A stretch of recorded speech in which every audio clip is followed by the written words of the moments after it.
நான் இல்லைன்னு இருக்கேன், நீங்க என்னையே அதுன்னு இருக்கீங்க. சார் இருக்கட்டும். இங்க நினைத்தாலே இனிக்கும் கலைஞர்களின் சார்பாக நான் வந்திருக்கிறேன். முக்கியமாக சகோதரர் ரஜினியின் சார்பாகவும் நான் இங்கே வந்திருக்கிறேன். அப்படித்தான் ஆரம்பித்தோம், அப்படித்தான் இந்த கதை முடியும். அதை எல்லாரும் ஞாபகம் வச்சுங்க. சகோதரர் ரஜினி இங்கு வர இயலவில்லை, அவரின் சார்பாக நான் வந்திருக்கிறேன். ஒரு விழாவுக்கு என்னால் வர முடியலன்னா என் சார்பாக அவர் வருவார். இப்படி வளர்ந்தவர்கள் தான் நாங்கள். இந்த படத்தில் இந்த எங்கேயும் எப்போதும் என்ற ஒரு பாட்டு வருகிறது. உடம்பை நிலைத்துக் கொண்டு நான் ஆடிக்கொண்டிருக்கிறேன். அந்த பாடல் காட்சியை சத்யா ஸ்டுடியோவில் எடுத்துட்டு இருக்கோம். அந்த அரங்கத்தின் வெளியில் வந்துதான் நானும் ரஜினியும் பேசி கொண்டிருந்தோம். ஒரு சம்பளத்தை ரெண்டா பகிர்ந்து வாங்கிட்டு இருக்கோம். நம்ம உனக்கு தனி ஒரு சம்பளம் உண்டு, எனக்கு தனி ஒரு சம்பளம் உண்டு, அது சம்பாதிச்சுக்கலாம், நல்லது. அதுதான் ஸ்டேல் ஆயிடும். அது நீ ஒரு தனி நட்சத்திரம், நான் ஒரு தனி நடிகன், இதை நம்ம அனுபவிக்கணும்னு சொன்னபோது அப்படியே யோசிச்சுட்டு அப்படியே ஆக்காமல் அப்படியே பண்ணிடலாமா, ஒரு படத்துக்கு அட்வான்ஸ் வாங்கிட்டோமே அப்படின்னாரு.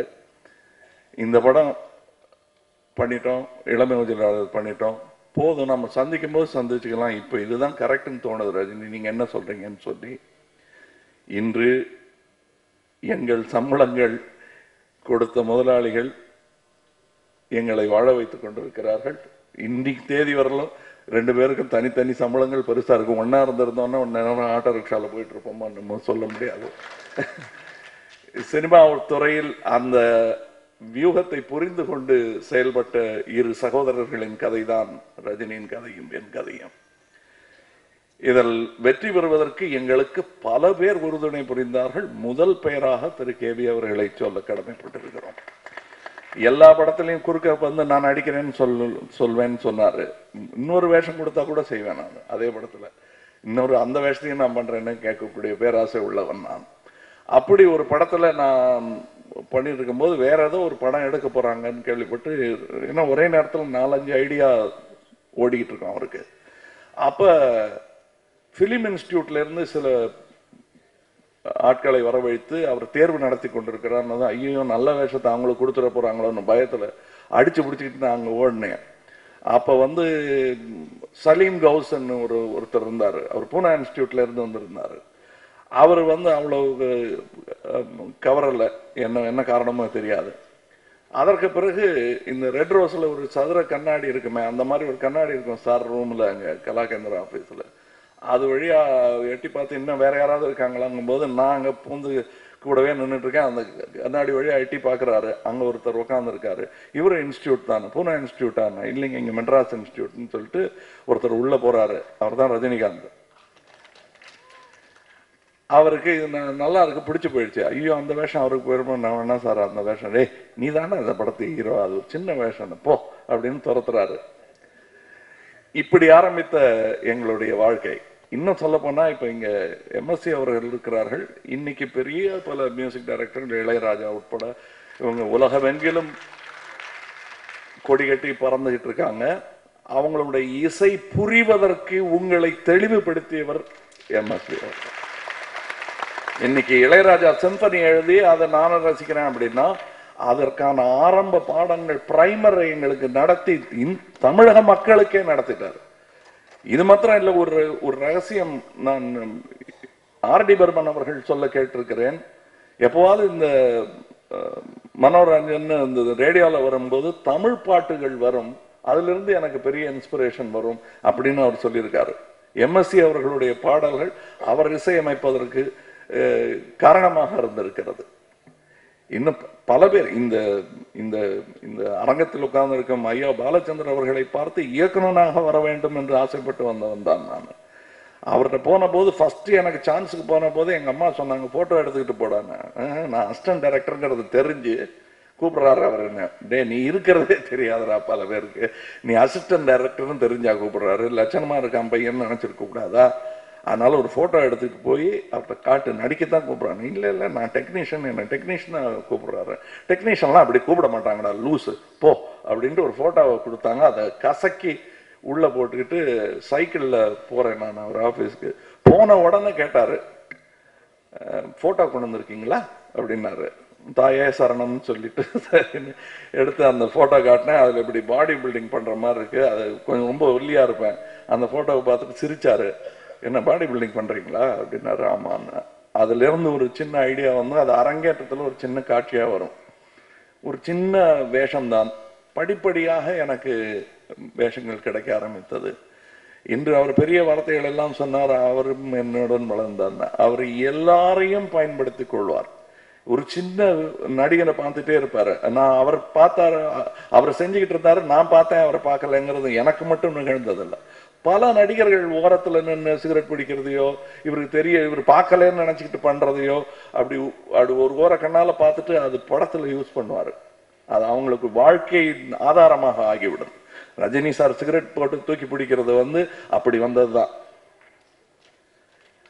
ஓஹோ இது தெரியுமா உனக்கு, சரி இது பண்ண, உனக்கு என்ன டான்ஸ் ஆடுவியா நீ, அப்படியா என்ன டான்ஸ் ஆடுவேன்னு கேட்டுக்கிட்டு அதை மறந்துட்டாருன்னு நினைப்போம். அப்புறம் பார்த்தா அது ஒரு மரவ சரித்திராவா வந்து வாய்க்கும், நிழல் நிஜமாகிறதாக வந்து வாய்க்கும்.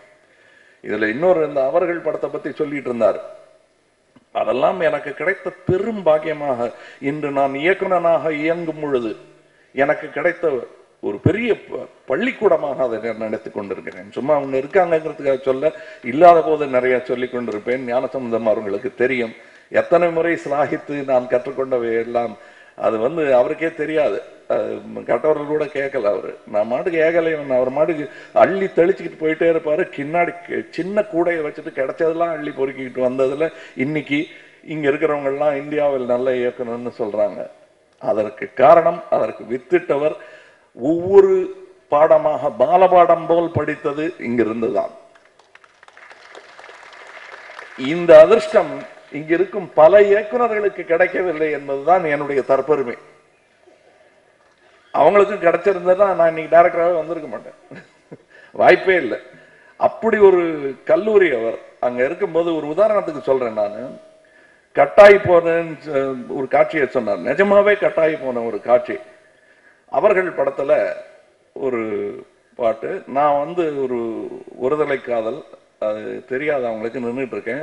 அதுல இவனுக்கு மாத்திரம் கேட்குற மாதிரி ஒன்று வரணும், அப்படியே பார்த்துட்டு இருக்கான், சொல்ல நினைக்கிறாருன்னு ஒரு சீன். அது வந்து வாகினி ஸ்டுடியோவில் நடக்குது அந்த ரெக்கார்டிங். அப்போ சொன்ன உடனே இவர் ஒரு தபலால் அடித்து நாதந்தின்னு வருது. அந்த தபலா இந்த இதுக்குள்ள ஒரு மெட்டுல நீங்க ஒரு பாட்டு எழுதணும்னு கவியரசுகிட்ட சொல்றாங்க. அப்ப இவர் வந்து சரி போடுங்கன்ட்டு இந்த தபலாக்காரர் வாசிச்சாரு. நான் ஏதோ எனக்கு நாட்டியம் தெரியும் தாளம் தெரியும்னு நினைச்சிட்டு நானும் அதை உன்னிப்பா கேட்டுக்கிட்டு, கவிஞர் சொல்றாரு, அவரு ஒரு மாதிரி அவர் எழுத மாட்டாரு, சொல்லுவார் அவரு, அது தெரியும். எம்எஸ்சி அவர்களை வைத்துக்கொண்டு இந்த அதிக பிரசங்கம் செய்வது தப்பு தான், உங்களுக்கு தெரியாதுங்கிறதுனால சொல்றேன். நான் நல்ல மழை பெய்து காடு என்று கனிந்தது, நான் நினைத்த எண்ணம் கல்வெட்டாக மலர்ந்தது, கொம்பு தேனை பார்த்து நின்றேன் கையில் வந்து விழுந்தது, கூட்டத்தோடு நின்ற என்னை கொஞ்சம் அன்னம் அழைத்ததுங்கிறது லைன். இதுல தாளம் வந்து அப்படின்னு போட்டிருக்காரு அவரு. நான் எனக்கு தாளம் தெரியுங்கிறதுனால ஐயா அதுல சேராதுங்க ஏன்ட்டு அதிக பிரசங்க தரம் பண்ணிட்டேன். அவர் அதை பத்தி ஒண்ணுமே பெருசா, நீ என்ன அதிக பிரசங்க, நீ குறுக்க பேசலாமா அப்படின்னா, இல்ல தம்பி இல்ல சேர அப்படின்னாரு எம்எஸ்வி அவர்கள். அது செஞ்சு காட்டினதுக்கு அப்புறம் என் மூஞ்சியெல்லாம் செவந்து போய் எனக்கு தாளம் தெரியும் நான் நினைச்சிட்டு இருந்ததை கவிஞரும் சரி எம்எஸ்வியும் சரி ஒரு க்ஷண நேரத்துல நொறுக்கி அப்பளம் மாதிரி நொறுக்கிட்டாங்கன்னு. நல்ல மழை பெய்து எந்த காடு என்று நாதிந்தென்னு அது போயிட்டு இருக்கு. நல்ல மழை பெய்து எந்த காடு என்று கனிந்தது, நான் நினைத்த எண்ணம் என்று கல்வெட்டாக மலர்ந்தது, கொம்பு தேனை பார்த்து நின்றேன் கையில் வந்து விழுந்தது, கூட்டத்தோடு நின்ற என்னை கொஞ்சம் வண்ணம் மழைத்தது, நாதந்தின்ன முடிச்சார். சொல்லி காட்டினார் அவர். அங்கேயும் நான் படிச்சேன். அந்த பாடங்கள் எல்லாம் எனக்கு கை வருகிறது. இதை சொல்ல கடமைப்பட்டிருக்கிறேன். இந்த மாதிரி எத்தனையோ விஷயம். அவர் எனக்கு த்ரெட் கட்டாயி போச்சு, நான் எனக்கு இருக்கிற மொத்தமா தறியே கட்டாயிடும், அவ்வளவு த்ரெட் இருக்கு எனக்கு. அத்தனை த்ரெட் இருக்கு ஐயாவோட. எனக்கு நான் சொல்ல வேண்டிய கதைகள், இந்த நினைத்தாலே நிற்கும் அவர்கள், இந்த மாதிரி நான் சொல்ல சொல்ல அதிலிருந்து கற்றுக்கொண்டு புதிய கமலஹாசன்கள் உருவாக முடியும். அவ்வளவு கதை இருக்கிறது. இதெல்லாம் சொல்லாதீங்க. இளமையின் ரகசியம் என்னன்னா சொல்லாதே நாங்கிறது கத்தினாரு. இளமையின் ரகசியம் என்ன தெரியுமா? இந்த இளைஞர்களுடன் நான் பழகும் வாய்ப்பு ஏற்பட்டதனால்தான். நாம் இது இன்னும் தனியா ஒரு மீட்டிங் போட்டோம்னா நானும் சந்தவர்களும் எங்களுக்கு இருக்கிற த்ரெட், நாங்க பேசிக்கிட்டு விட்ட த்ரெட்டுகள், இவர்களை பற்றி நான் பேசும் பொழுது எம்எஸ்வி அவர்களையும் சரி, கண்ணதாசன் அவர்களையும் சரி, 7 ஸ்வரங்களுக்குள் எத்தனை ராகம் என்ற பாட்டுக்கு கிட்டத்தட்ட 7 பல்லவிகளை எழுதி வைத்து விட்டு போயிருந்தார். முதல் வாட்டி வந்த போது ஒரு காரணத்தினால அது நடக்காம போயிடுச்சு. ஆனா அதை எழுதி வச்சுட்டு போயிருந்தார். கீழே ஷூட்டிங் நடக்குது, மாடியில கம்போசிங் நடக்குது. அந்த மாதிரி எல்லாம் ஆச்சரியமான சில நிகழ்வுகளை பார்த்து